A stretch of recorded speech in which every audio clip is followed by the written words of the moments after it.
Sometimes films look right, but sound wrong. Yes. But I think if it sounds right, wrong, it doesn't look right.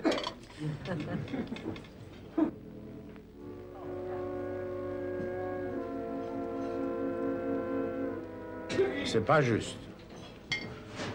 I think that movies depend so much on rhythm. They are so close to music, a movie is. Closer to music than a drama of the theater. That if the sound and the rhythm of the sound, above all the rhythm, is wrong, no image can save it. Because the rhythm of the sound,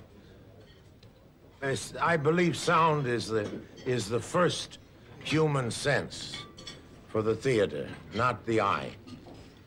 I think the first theater was a story told by a storyteller, and it's a voice, and the voice determines it, and the rhythm of the voice determines the images in some way.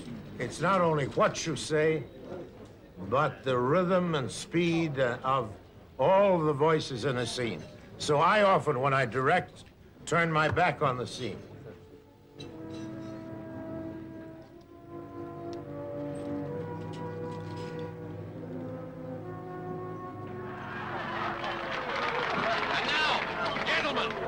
Your complete attention!